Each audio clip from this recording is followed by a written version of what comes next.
Welcome to our channel. Today we how to update build numbers with GitHub Actions for mobile, full guide step by step clearly.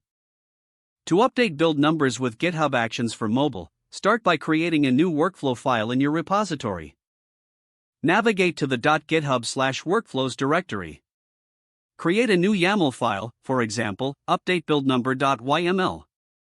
Begin by specifying the workflow name and on which events it should trigger. Include the triggering event, such as push or pull_request. Next, define the jobs section of the workflow.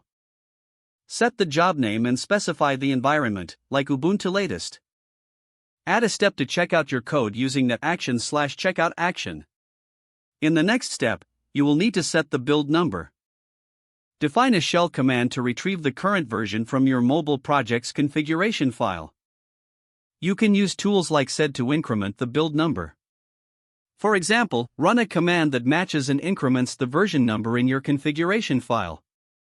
Once the build number is updated, commit the changes back to the repository. Use the git command to add and commit your changes. Be sure to configure your commit message clearly to indicate the version update. Push the changes to the repository using Git. Finally, test the workflow by pushing a new commit to trigger the action. Monitor the Actions tab on GitHub to ensure the workflow executes successfully. If the page does not load, refresh the browser or try again in a private or incognito window. Make sure you are using the correct email address, then retype it carefully to avoid small typos. If your password is not accepted, use the reset option and create a new strong password you can remember. Check your spam folder for verification or security emails, then complete any requested confirmation steps.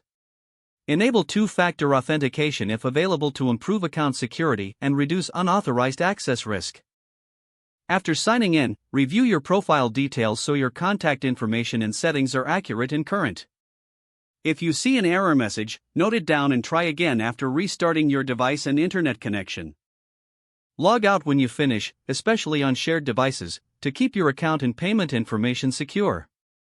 If the page does not load, refresh the browser or try again in a private or incognito window. Make sure you are using the correct email address, then retype it carefully to avoid small typos. Don't forget to like this video and subscribe to our channel for more step-by-step tech guides.